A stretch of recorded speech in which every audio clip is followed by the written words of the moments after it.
everyone, Novels Wonderland here. Thank you all for the love and support you've shown me and the channel. Junji Ito I Shall Smash Hellstar Remina, Chapter 121 to 127. The beauty, met on a narrow path. 1534 words, can it really be reversed? A light of hope flickered in Kawabe Mayo's eyes. I can only say there's a possibility. Amamiya Rin gave a non-committal answer. Alchemy existed as a genuine force in this world. If Frankenstein could build a creature from cadaver parts, then he saw no reason why the Kawabe family's alchemy should only ever produce a skin-stripping result. That had to be either a side effect, or a mistake somewhere in the process. Ricky, be a good boy and stay here. Kawabe Mayo decided to trust Amamiya Rin. She stood up at once and left the living room. Before long she returned, cradling a notebook whose leather cover had worn soft and dark with age. The original formula and notes my brother-in-law left behind went missing a few months ago.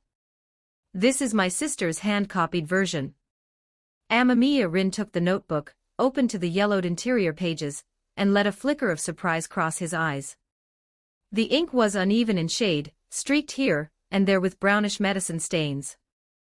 The margins were crowded with small symbols, flame motifs, water droplet motifs, diamond motifs, and the text itself was written in Latin. As directly transmitted by my master Paracelsus, the secret of immortality lies in the equilibrium of the three primes. Sulfur is the seed of vital fire, governing the flourishing of life's energy. Mercury is the source of humors, presiding over the circulation of all things. Salt is the matrix of the flesh, consolidating bone and sinew. Let any one fall out of balance and decay follows. Hold all three in harmony and immortality is achieved. I have followed this path in my workings, and record the method as follows. Paracelsus. Amamiya Rin blinked slightly.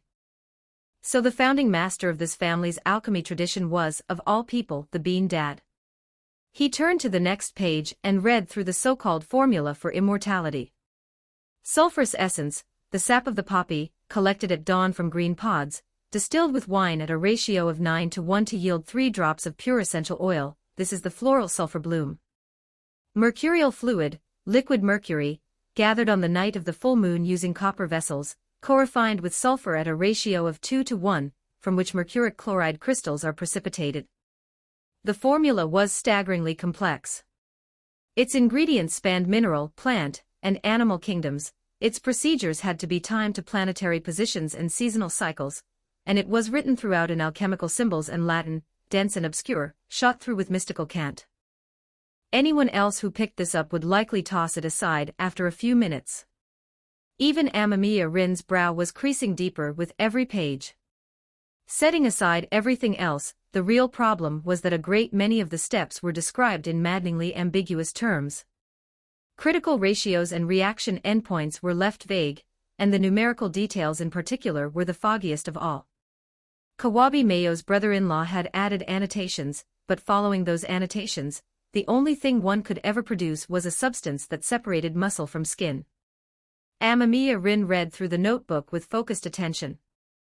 The living room was quiet, filled only with the soft rustle of turning pages, and the distant murmur of the night wind through the window. I truly am grateful for your help. Kawabe Mayo's voice broke the silence. Amamiya Rin looked up and found her expression carrying a trace of hesitation and genuine puzzlement. Her hands were clasped tightly together, both nervous and sincerely confused. Why are you going this far to help us? Kawabe Mayo couldn't understand it.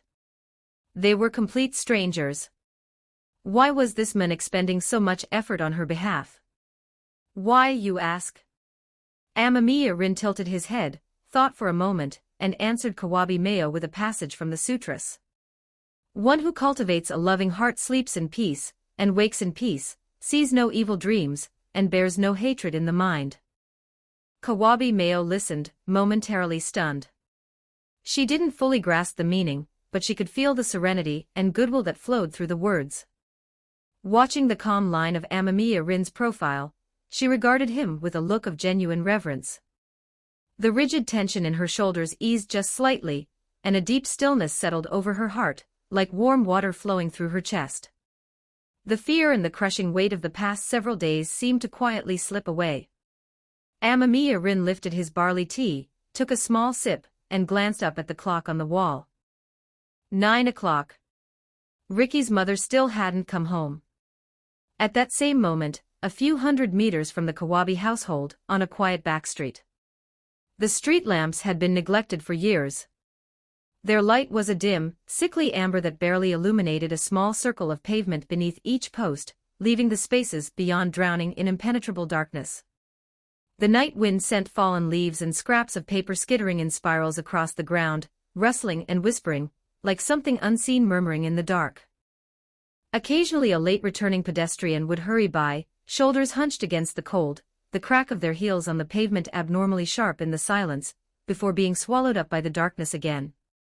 A woman in a long black coat and a wide-brimmed black sun hat had wrapped her head and face completely, blending nearly seamlessly into the night around her. She was cutting through the alley, and just as she rounded the corner, a figure materialized at the far edge of a street lamp's glow. It was a woman in a dark coat, a scarf wound high around her neck and covering the lower half of her face. All that was visible was a curtain of long hair falling loose over her shoulders.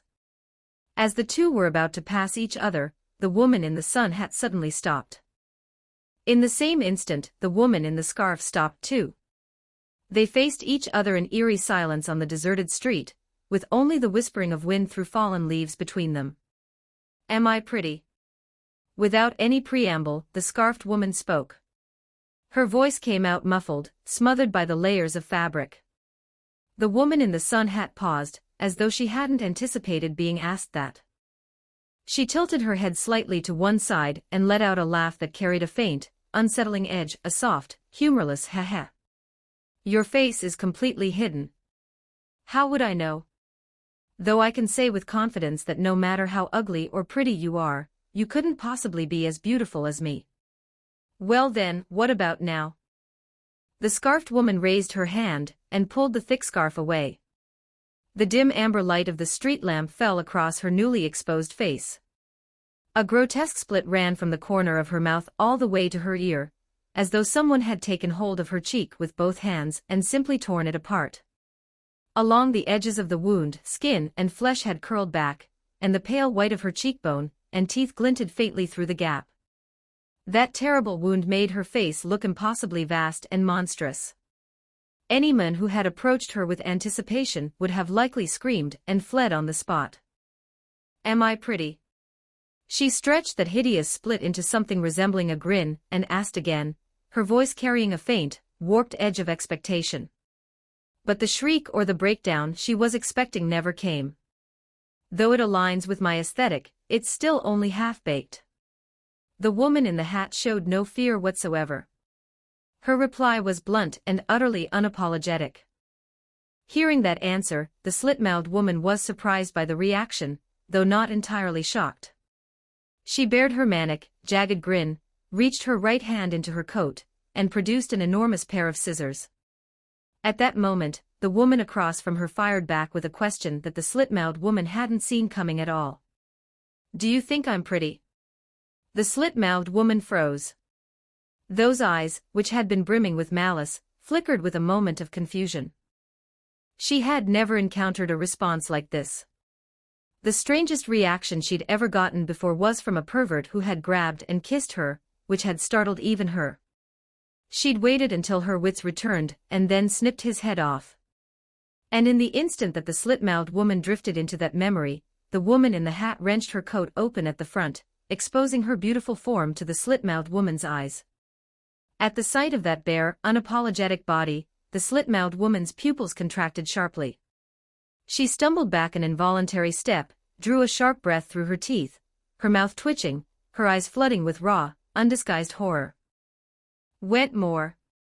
Walnut-chan New History, Ashi no Ko, co-starring with Kana Arima. Let's reach these milestones together. 100 Power Stones equals +1 free chapter for all readers. Chapter 122, Slit. 1514 words. What are you? The slit-mouthed woman had never encountered anything like this before. What was exposed beneath the dim light was not human skin, it was raw, vivid red muscle fiber. Like a flayed anatomy model left bare to the open air, the muscles rose and fell with each breath, the ribcage silhouette sharply defined, the individual muscle bundles gleaming with an eerie sheen under the street lamp. This was something that belonged in a medical laboratory display case, not a living, walking, talking person. Why won't you answer? Am I pretty? Kawabe stepped closer to the slit-mouthed woman, her voice growing more insistent and demanding. Can you see it clearly? These lines, this texture. I've put my body completely on display for you, why won't you answer me? The slit-mouthed woman's pupils trembled violently. That hideous, gaping mouth twitched and convulsed, unable to squeeze out a single word. She had hunted countless victims. The routine was carved into her very instincts. No matter what unexpected turn a situation took, she could always recover quickly. But she had never, not once, encountered anything like this. Compared to the woman standing before her, who on earth was the real monster here? Before the slit-mouthed woman could gather her wits, Mrs. Kawabe had already sunk completely into her own private world.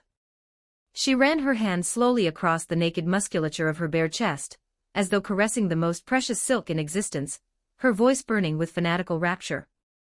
Look at this. This is true beauty. Supreme, overflowing with vitality, the most primal, most authentic kind of beauty there is. No matter how hard an ordinary person trains, their muscles could never compare to something like this. Doesn't it seem like such a waste, to have a body this beautiful smothered under skin, hidden away from the world?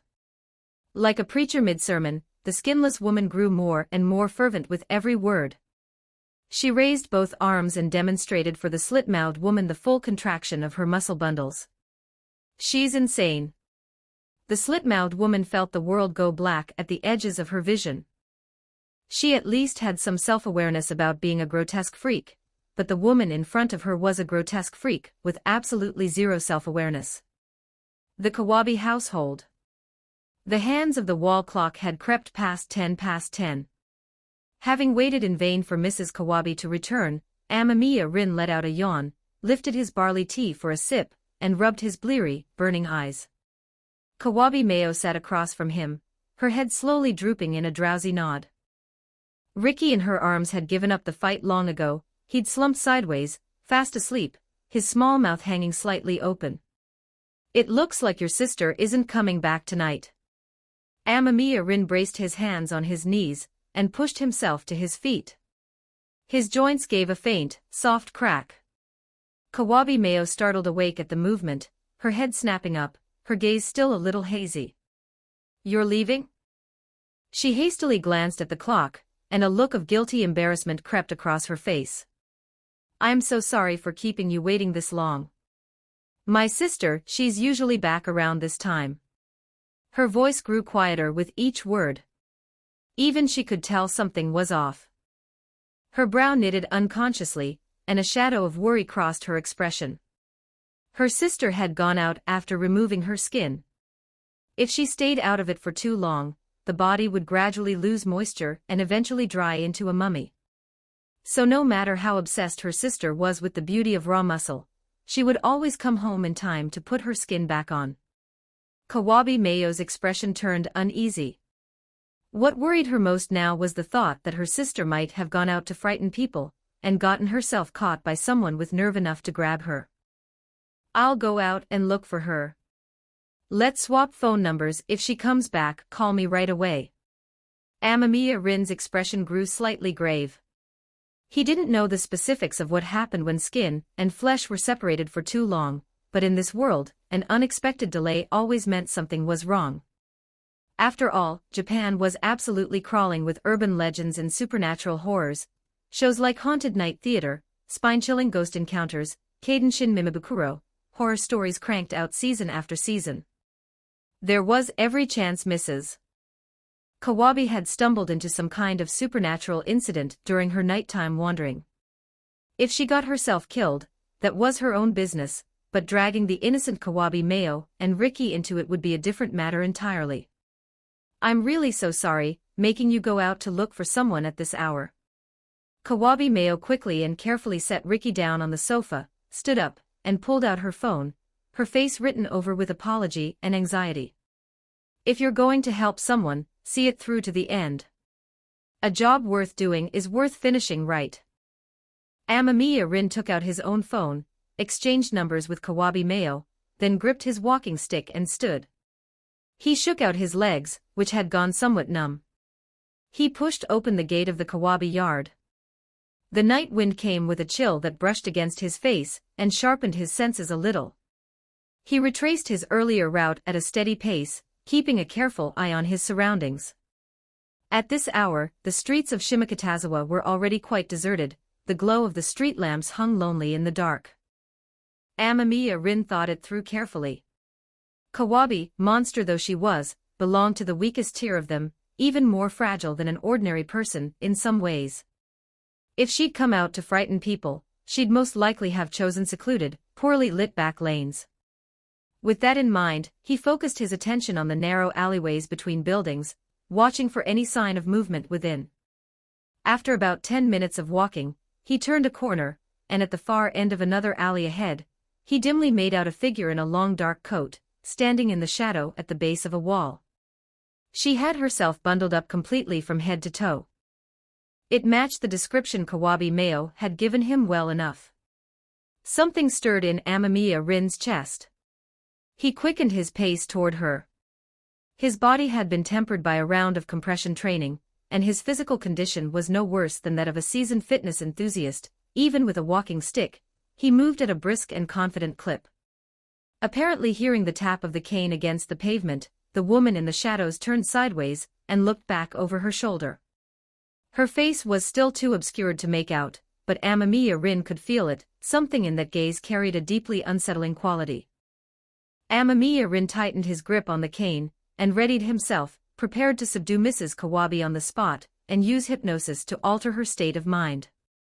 But as he drew closer, he noticed something was wrong. That's not right. The woman in the coat across from him had the lower half of her face wrapped in a scarf, but the upper half that was exposed had skin on it. Normal skin. Wrong person. Amamiya Rin's steps slowed. Am I pretty? At that moment, the woman, who was clearly not Mrs. Kawabe, suddenly spoke. She stared at Amamiya Rin with a fixed, glassy gaze, her eyes carrying a stubborn, urgent edge, as though she were seeking confirmation of something, searching for something she desperately needed. Amamiya Rin froze for just a beat. What kind of question? The thought hadn't finished forming before Amamiya Rin's pupils contracted sharply. His stride halted dead in its tracks. The hand gripping the middle of the cane clenched tight in an instant, the muscles of his arm tensed. His center of gravity sank just slightly as his body dropped instinctively into a combat-ready stance. The situation before him had just triggered the memory of a very famous urban legend, the slit-mouthed woman. Amamiya Rin rapidly combed through everything he could recall about her. A woman in a surgical mask with a mouth slit open to her ears. She stops passers-by and asks if they find her pretty. If you say yes, she pulls down her mask and asks again, say yes again, and she cuts your mouth open to match hers. Say no, and she kills you outright. The method of escape, say pomade 3 times in a row, and the slit-mouthed woman will be driven off. Here, Walnut-chan. New history, Danmachi, summoning Rurigoku, and other Chinibu brats. We have set new community milestones. 100 Power Stones equals +1 bonus chapter for all readers. Chapter 123, Slit 1471 words hair wax. The thought had barely formed before Amamiya Rin acted on instinct, but the words died in his throat as a flash of cold steel split the darkness. There was no time to think. The combat instincts honed across countless grueling dream battles moved his body before his mind could catch up. He threw himself backward in a sharp rearward lean, and simultaneously swung his walking cane upward in a desperate block. In that single instant, the cane shrieked under an unbearable load and splintered apart, sending wood shards flying in every direction. A force of impossible magnitude slammed through the impact. Amamiya Rin felt his entire right arm go dead in an instant, as though a sledgehammer had connected squarely with it. He rode the momentum into a staggering retreat of several steps, then wrenched himself upright and barely managed to hold his footing. But a searing line of pain blazed across his left cheek, and warm liquid began trickling down his neck. He'd avoided the killing blow, but the tip had still found his skin. "Am I pretty?" The slit-mouthed woman stood exactly where Amamiya Rin had been a heartbeat ago, holding a pair of large scissors, roughly 30 centimeters long. She asked the question in a low, hollow voice. The blades were slicked crimson, blood dripping steadily from their edges. Amamiya Rin released both halves of the shattered cane, and touched his cheek. The wound was only a few centimeters long. Such a shallow cut shouldn't be producing this much blood. "Am I pretty?" The slit-mouthed woman advanced a single step toward him. Her muffled voice rose from beneath the scarf, and a strange, oppressive pressure closed around Amamiya Rin's body like a shroud. It was the feeling of a goat before a wolf. A rabbit beneath a hawk's shadow. A fish glimpsing a seagull from below, the primal, blood-deep terror of prey that has come face to face with its natural predator. For Amamiya Rin, however, killing intent was just killing intent. A twisted, inhuman soul radiates foul malevolent energy. A righteous, resolute soul radiates brilliant upright energy. When malevolence overpowers righteousness, you get the frozen-in-place phenomenon of horror films, the hapless victim who can't run, can't scream. When righteousness overpowers malevolence, you get the stories of ancient chronicles where ordinary men face demons and do not flinch. Amamiya Rin gave his shoulder a sharp roll, and swung the sword bag around to his front, and opened his mouth. The syllable hadn't fully left his lips before the slit-mouthed woman's silhouette blurred. She vanished and reappeared directly in front of him, as though she had teleported, and those massive scissors came shrieking through the air with a sound that tore the night, driving straight for his throat. Drawing the blade was no longer an option. Amamiya Rin instantly repositioned the sword bag and caught the killing blow on it. The scissor tip punched into the center of the bag. The tremendous force transferred through it, and into his chest like a lightning strike. His organs lurched out of place, the breath was slammed back into his throat before it could escape, and the remaining words he'd been about to speak were swallowed whole. The sheer power drove him sliding backward 2 full meters. But he had stopped it. Amamiya Rin sucked in a hard breath, yanked the sword bag's zipper open, and wrapped his hand around the bone blade's hilt. He snapped his arm outward, the long blade cleared the sheath, and under the force of the draw, the empty sword bag flew through the air straight at the slit-mouthed woman. But a flash of cold steel was all the warning he got. The bag was sheared cleanly in two. And then those massive scissors were already in his face again, hurtling toward his throat with the speed of a thunderclap, ruthless and precise, without flourish, without hesitation. Nothing but pure, annihilating force. Amamiya Rin's pupils contracted to pinpoints.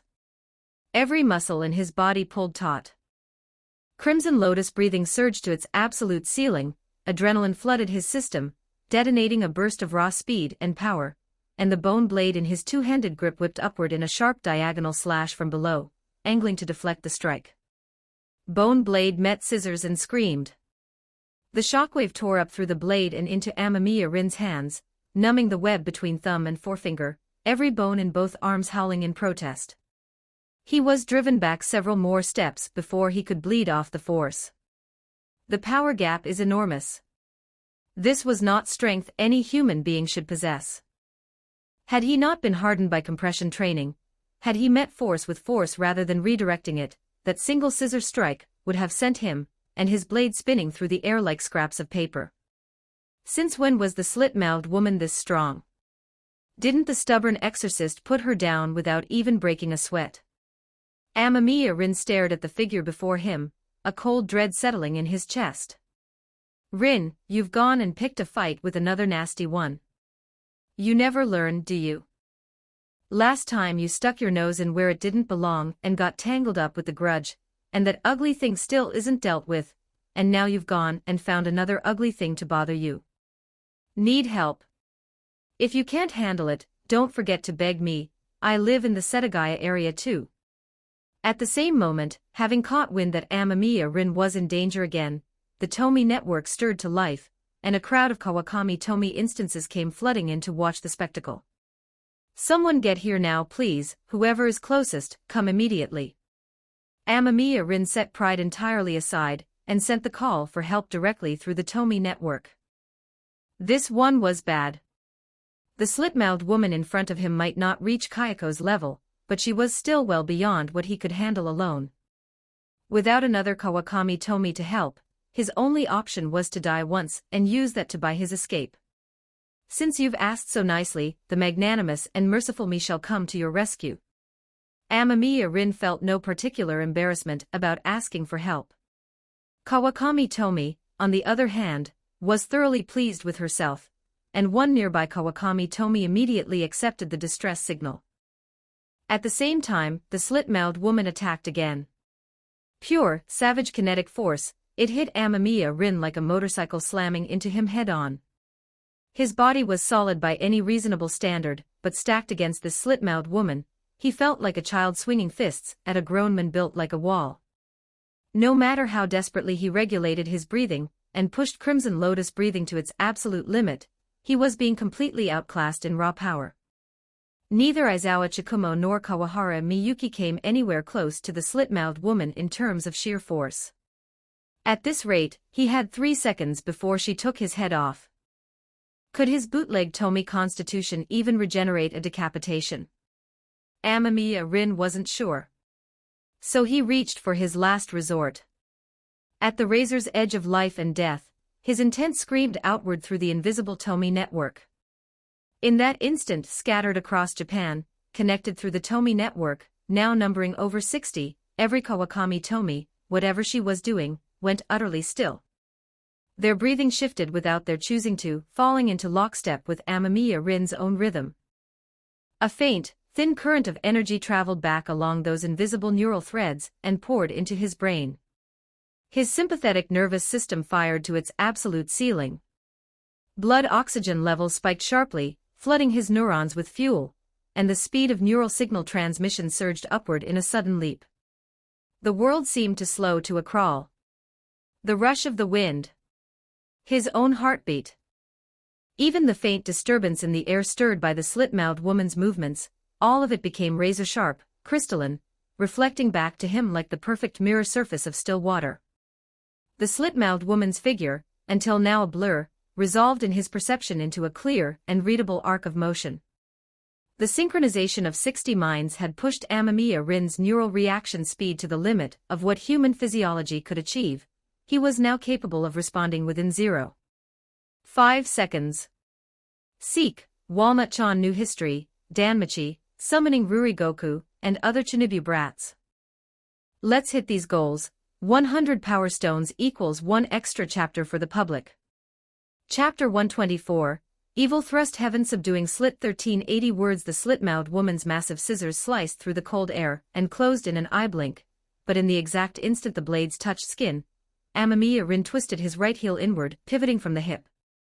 His body, as if yanked by an invisible cord, slid half a step to the right.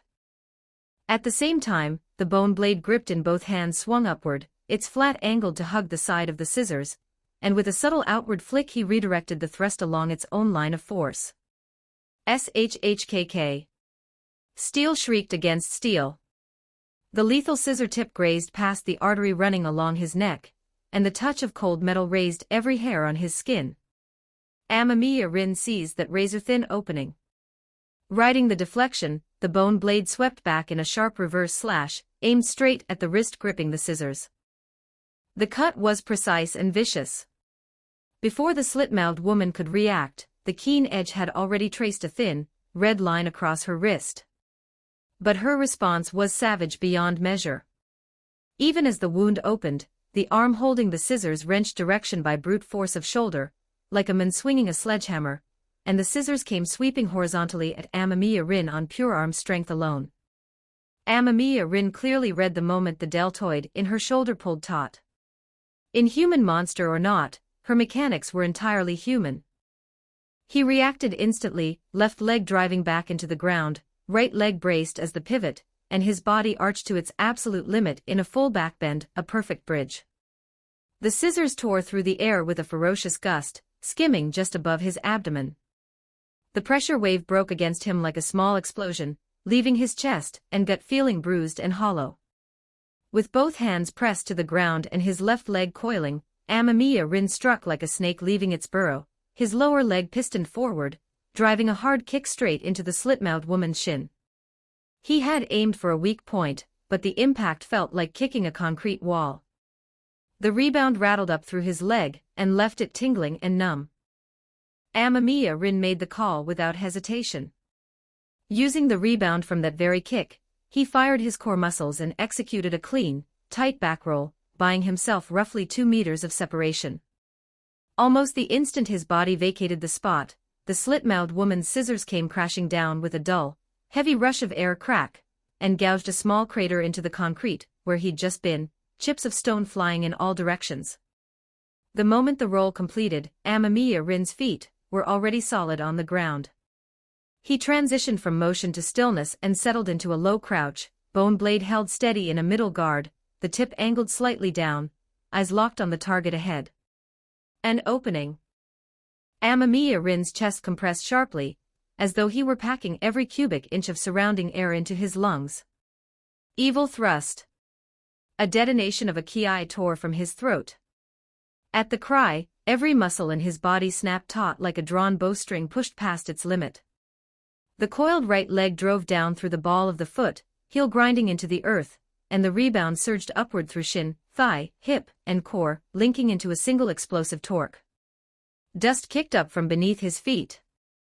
Amamiya Rin's body became a low-skimming blur of afterimage as he exploded forward.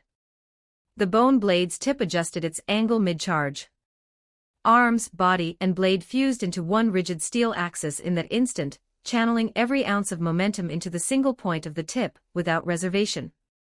The blade split the air with a sharp, piercing hiss, skimmed past the edge of the slit-mouthed woman's falling scissors, and drove straight into the vulnerable area at her inner thigh.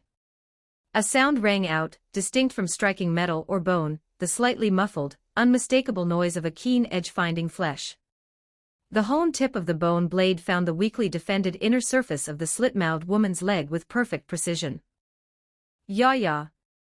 Even a creature beyond human reckoning like the slit-mouthed woman, struck so brutally in so critical a spot, let out half a shriek, a warped, pitch-broken wail tangled with searing agony and disbelieving fury. Her body seized rigid for a moment, and then detonated outward, a powder keg ignited, violent force erupting in all directions. Die, just die.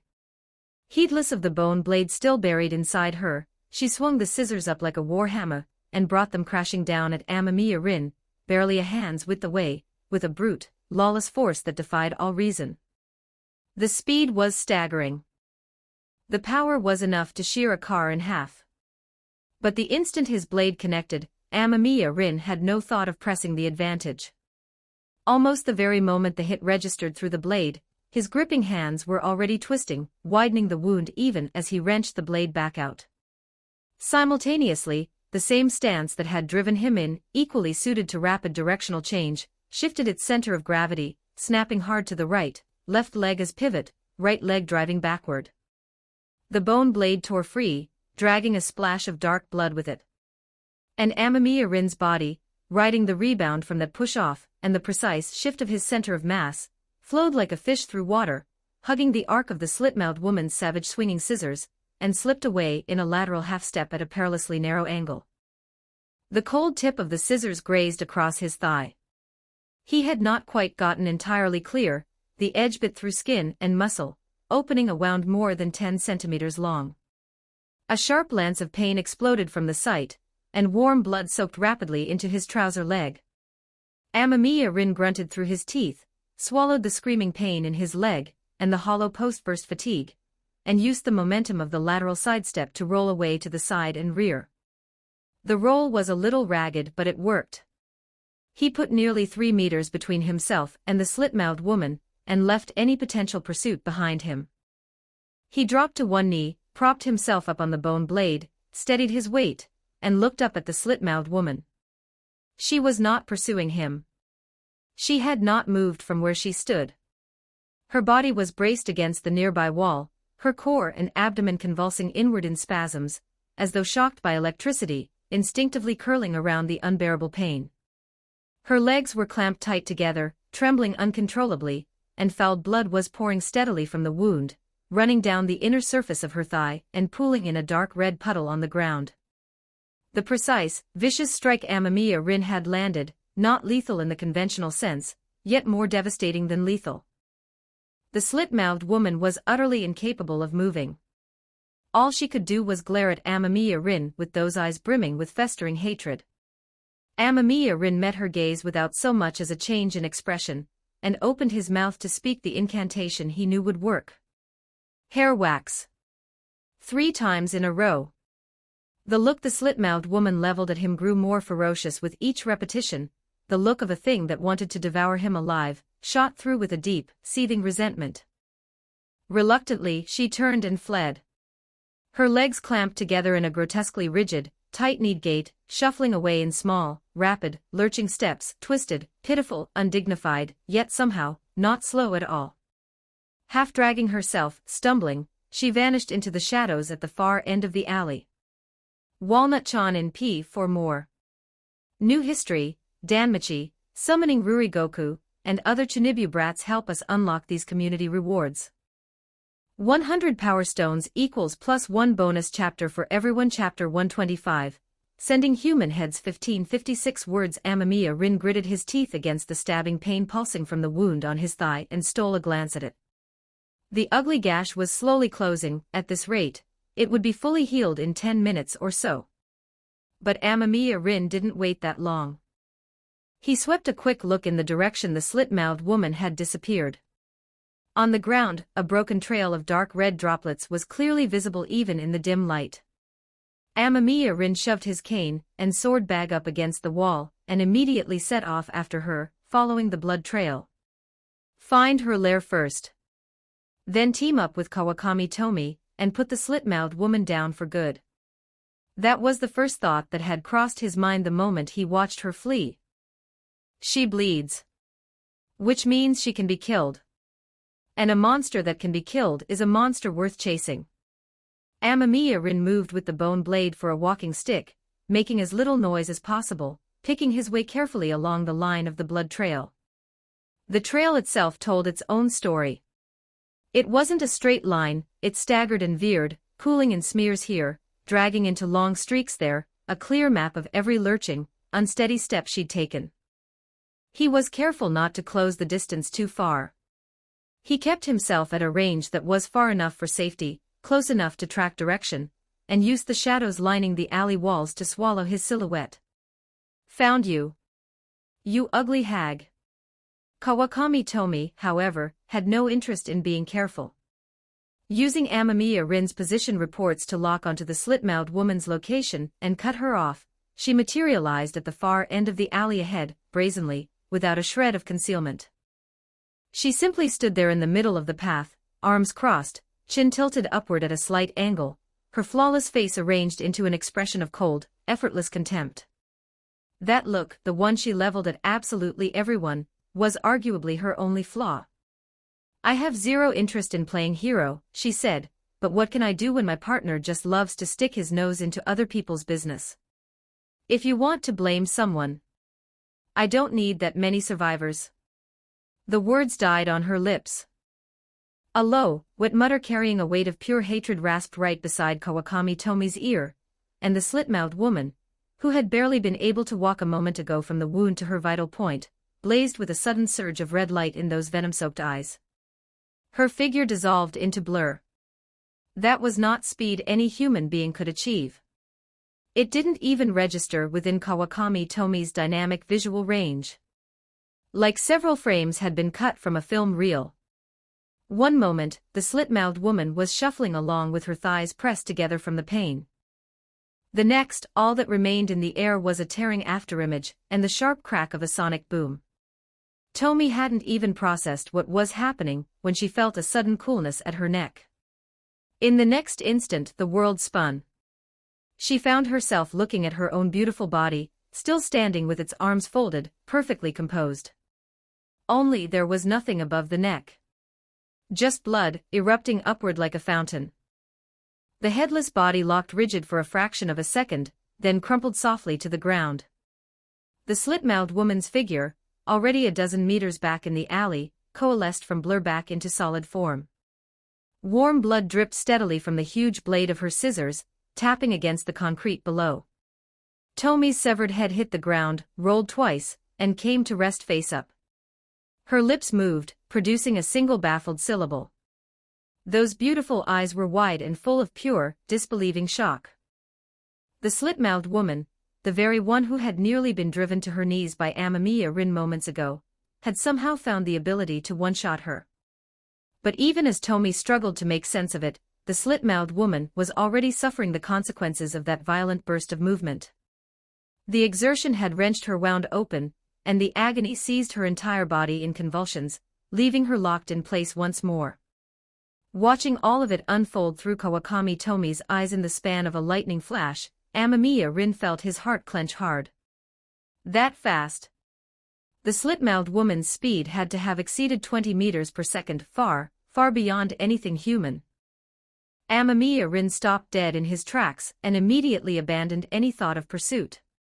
He'd completely underestimated her. She was one of the most famous urban legends for a reason. The brute strength she displayed during their fight wasn't even her real specialty. It was simply the baseline explosive output of a body capable of moving at that kind of speed. If she hadn't looked down on him, if instead of meeting him head-on she'd used that speed to attack from the side, he'd have ended up exactly like Tomi. He never would have gotten close enough to read her openings, let alone drive a crippling blow into her vital point. You hideous witch! You actually cut off my head. I will never forgive you for this. That's it, I've decided. I'm going to chop your body into mincemeat and feed it to the dogs. The head rolling around on the ground had caught up with events. Tomi's severed head lay face up, glaring at the slit-mouthed woman with pure, poisonous fury, shrieking curses at the top of her lungs. The slit-mouthed woman went rigid. She turned back and saw, with unmistakable clarity, that the head she had personally scissored off was staring straight at her, mouth opening and closing, voice fully intact, cursing her out without pause. A monster. What monster? Why, tonight of all nights, did she keep running into things like this? The slit-mouthed woman couldn't help but think back to the skinless woman she'd encountered earlier, that lunatic obsessed with the beauty of musculature, the freak who had tried to preach at her. That had been unsettling enough. And now here was another one, a creature, who could still talk with its head cut clean off. Get over here and help me. Help me kill her. I want her dead, don't let her get away. Tomi screamed at the top of her lungs, calling out to Amamiya Rin in the distance to come avenge her. Another monster. The slit-mouthed woman was starting to panic. The searing agony was too much to linger through any longer. She shot one last look at the headless body on the ground and the still living head beside it, swallowed her revulsion, and dragged herself forward, unsteady on her feet, but moving with unnatural speed, vanishing once again into the depths of the alley's shadows, leaving nothing behind but another broken trail of blood. Amamiya Rin held his breath, pressed back against the wall at the corner, and waited until he was absolutely certain the slit-mouthed woman's presence had completely faded. Only then did he step out. He scanned his surroundings first, wary and deliberate, before walking quickly over to Tomi's side. Took you long enough. You move like a snail. What were you doing out there? Why were you hiding? Tomi glared up at him furiously, firing her questions in rapid succession. Do you really need to ask? Because I couldn't win, obviously. If I could have won, wouldn't I have come out sooner? Amamiya Rin rolled his eyes and stated it as the most reasonable thing in the world. What do you mean you couldn't win so you didn't come out? How can you say something so embarrassing out loud? Tomi's eyes went even wider, her voice pitching even higher, radiating profound indignation. Going out when I can't win would just be throwing my life away. I'm not like you, I don't have some incredible immortal body where losing my head is just an inconvenience. Amamiya Rin set the bone blade against the wall, bent down, and picked up Tomi's head. Tomi had thrown herself into the meat grinder as the canary in the coal mine, and still gotten one shot. If he'd blundered out there after her without knowing any better, then what was the whole point of the 3 divine artifacts of a friend? When other people are in danger, did you stop to calculate whether you could win or not then? Tomi, incensed by his reasoning, bared her teeth at him with the clear and violent intention of sinking them into his arm, and promptly acted on that intention. She opened her mouth wide, showing off a perfectly even row of teeth, and snapped at his forearm, but she was just out of reach, and no matter how hard she strained and lunged, she couldn't quite close the gap. Wentmore, Walnut-chan. New history, Danmachi, summoning Rurigoku, and other Chinibu brats. Let's reach these milestones together. 100 Power Stones equals +1 free chapter for all readers. Chapter 126, The Death of the Yokai. 1360 words. Did you, really? Amamiya Rin thought back carefully over his past, then shook his head. No, nothing like that. Both times, the vampire and Kayako, I only found out what I was dealing with after the fact. If I'd known ahead of time I was about to run into a vampire or Kayako, I absolutely would not have gotten involved. Facing Tomi's gaze, thick with suspicion, indignation, and wounded pride, Amamiya Rin cradled her head in his left hand, pressed his right hand to his chest, and swore it on his life. Tomi asked, still skeptical. Scout's honor.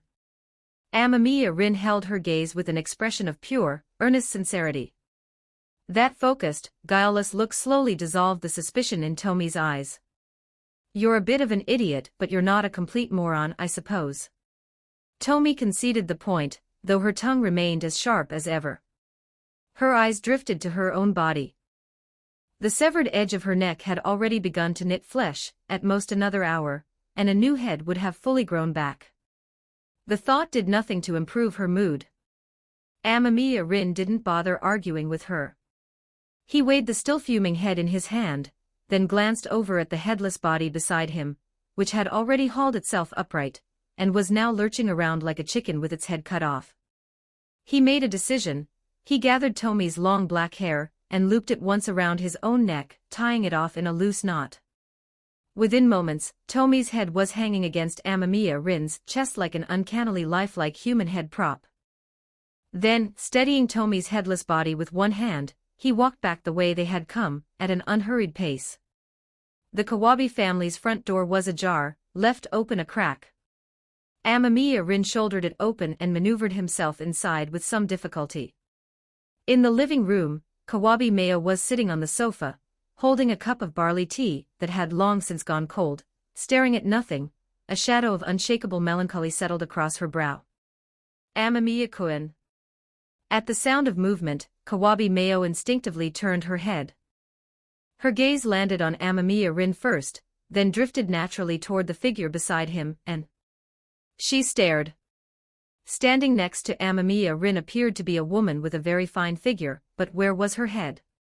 Kawabe Mayo blinked, and her eyes traveled to Amamiya Rin's chest, where a beautiful face looked back at her, eyes bright and alive, wearing an expression of effortless superiority. Oh right, the head is right there. Why is the head there? Kawabe Mayo murmured it to herself in dawning realization, and then, midway through the sentence, her pupils blew wide. She had assumed she was simply exhausted from everything surrounding her sister, combined with the late hour playing tricks on her eyes, a double image, a hallucination. She scrubbed at her dry, tired eyes and looked again. Nothing had changed. Not a double image. Not a hallucination. There was, without question, a headless female body standing beside Amamiya Rin.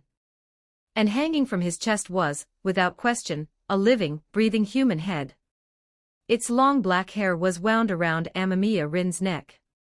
Even having lived through something as far beyond the pale, as having her own skin peeled off and replaced, the sheer visceral shock of the scene in front of her blanked Kawabe Mayo's mind for a full second. She sucked in a sharp breath. Her body jerked backward instinctively, slamming into the sofa cushions. The cup in her hand nearly flew free, tea sloshed out, and soaked the front of her clothes. What is? Kawabe Mayo's voice wavered. Her eyes moved back and forth between Amamiya Rin, the headless body, and the severed head, completely unable to make sense of what she was seeing. Even if she wanted to reach for the simple explanation that Amamiya Rin had gone out and dismembered someone, the bodiless head, and the headless body both radiated a vitality that was difficult to describe, like a chicken that keeps flopping around after the axe comes down. There was clearly something very much alive going on. "She's a friend of mine. She came to help and got her head cut off by the enemy. I'm going to leave her here to rest for a bit while I go out and look for Mrs. Amamiya." Rin said it plainly. Kawabe Mayo stared at him blankly. What kind of answer was that? It sounded like he'd explained everything and yet explained absolutely nothing. Wasn't a more thorough clarification in order? Amamiya Rin didn't think so. Kawabe Mayo had had her own skin peeled off and lived without it, going about her life normally. Living with one's head separated from one's body seemed, in the grand scheme of things, not so different. She wasn't going to make a big scene over Tomi's condition, so there was no need to spell it all out. He left Kawakami Tomi's head and body behind, and turned to go, first retrieving the sword bag, and 2 canes he'd abandoned against the wall earlier. Then, following the instinct that had tugged at him during his pursuit of the slit-mouthed woman, a sense that something had been off, he circled into the narrow alley beside the building. At the far end of the alley, deep in the pooled shadows, Amamiya Rin saw it in the moonlight, a wash of red. He walked quickly toward it. It was a body in a coat, the front hanging wide open, headless and skinless. What lay exposed to Amamiya Rin's eyes was raw red muscle, stripped so clean there wasn't even a trace of fat. The slit-mouthed woman's work. Amamiya Rin crouched down to examine it. Apart from the lethal wound at the neck, the body bore no other obvious injuries. The clean, straight cut at the neck was unmistakably the work of the slit-mouthed woman's scissors. What a pointless way to go. Amamiya Rin exhaled a quiet sigh. He hadn't expected the flesh-toned monster to meet such a grim end. For Kawabe Mayo and little Ricky, their mother's death was not the best possible outcome. But it wasn't the worst either. Kawabe residence.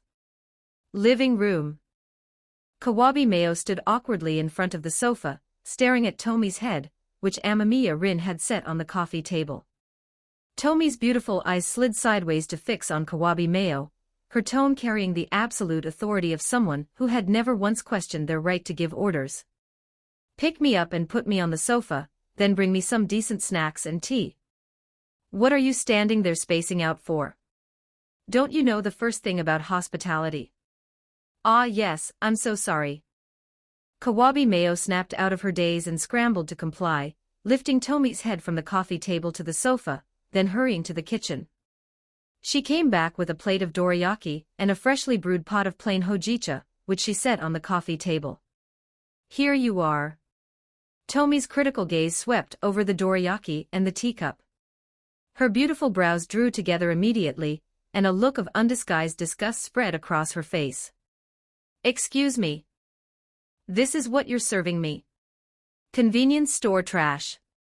Is this a joke? Is this how little you think of me? I came here to help. I got my head cut off for you. And this is what I get, you shameless, plain-faced little wretch." Tomi's voice went sharp and cutting. "I want Toraya's finest yokon. And the tea had better be gyukuro at minimum." Kawabe Mayo's cheeks burned under Tomi's merciless tongue-lashing. She stood there frozen, mortified and utterly at a loss for what to do. Went more.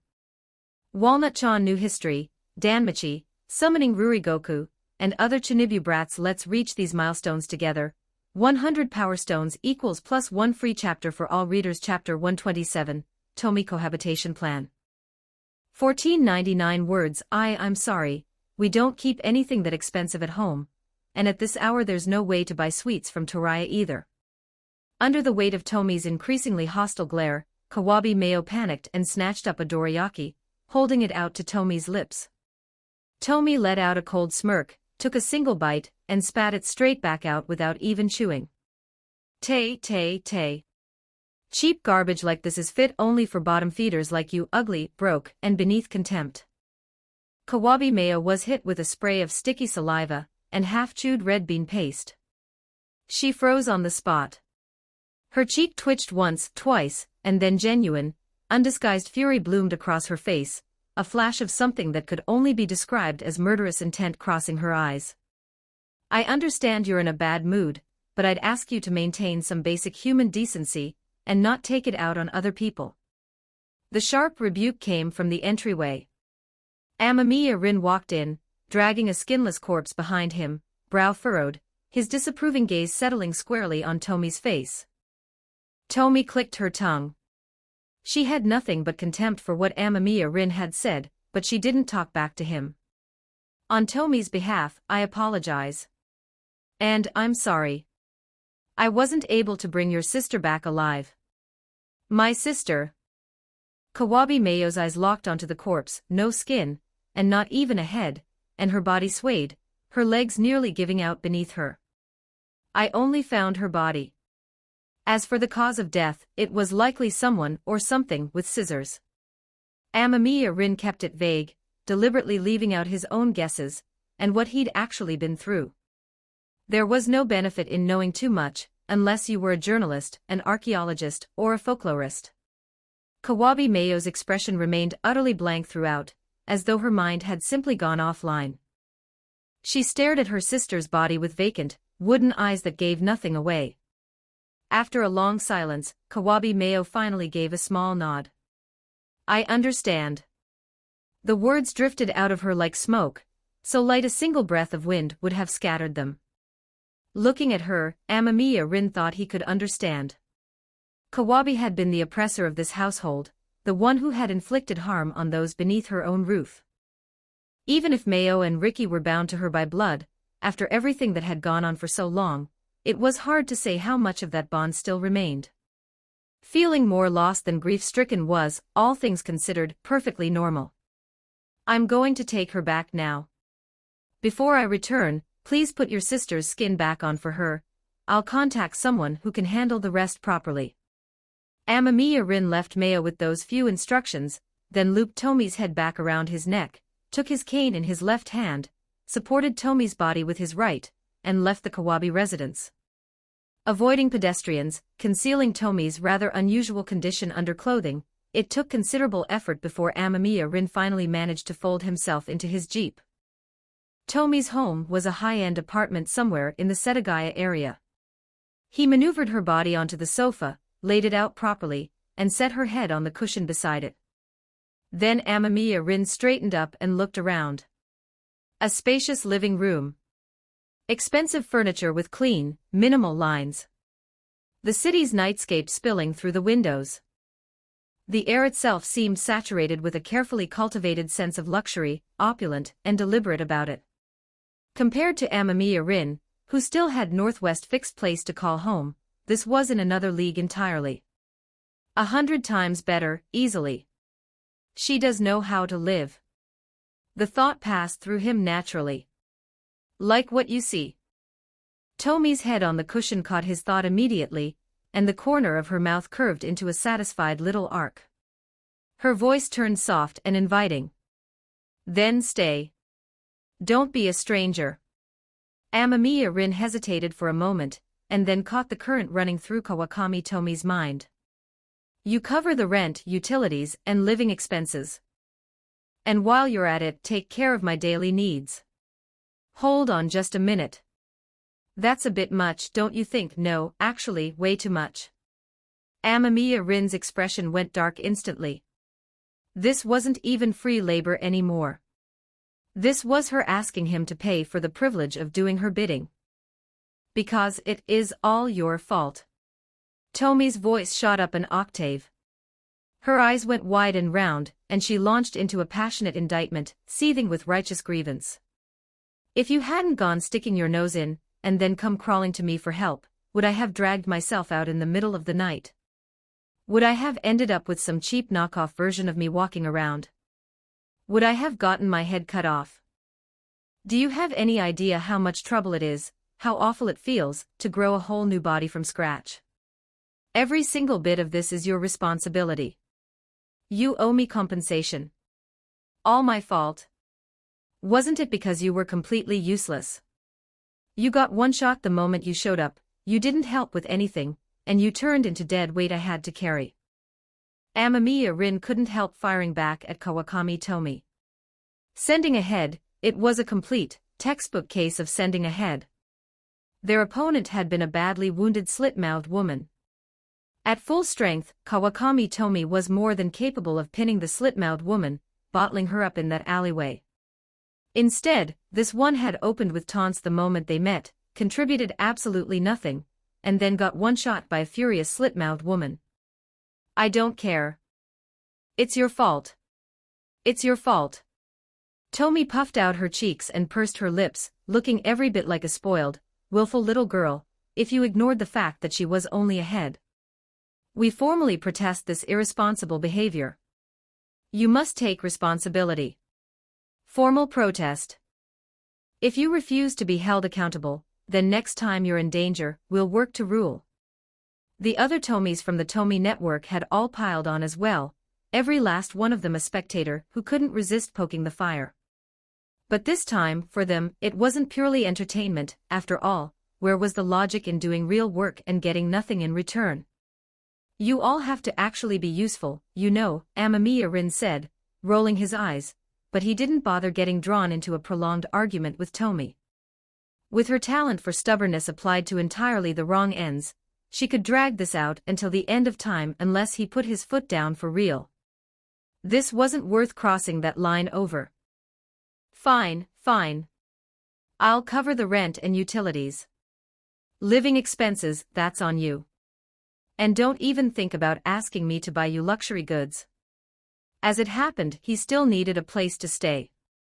Staying in hotels was frankly inconsiderate to hotel owners, given his particular relationship with the paranormal. Living here, well, Tomi couldn't die no matter what came for her, so even if some curse or bizarre entity decided to pay a visit, there was no risk of collateral damage. Come to think of it, moving in with Tomi might actually be an act of public service. After all, even sleeping in his jeep, he ran a non-zero chance of dragging innocent bystanders into things. And what about me? Am I not innocent? I've been meaning to say this for a while. Aren't you a little too hard on me? We're the closest people to each other, and this is how you treat me. Tomi had just started to let herself look pleased, and then she caught Amamiya Rin's inner monologue. The smug expression crumbled off her face in an instant, replaced by indignant complaint. Hard on you? No, no, no, not at all. It's precisely because I think of you as someone close to me that I act this casually around you. Amamiya Rin collected his thoughts at lightning speed, arranged his features into something appropriately serious, and replied with great sincerity. Think of it this way, the polite things you say are for strangers. With close friends and family, do you really need to stand on ceremony? And the things you say to give a friend a hard time, could you really say those to someone you've just met? Walnut-chan for more chapters. New History, Danmachi, Summoning Rurigoku, and other Chinibu brats help us reach these goals. 100 Power Stones equals +1 Universal Bonus Chapter. Don't forget to like and subscribe to Novels Wonderland.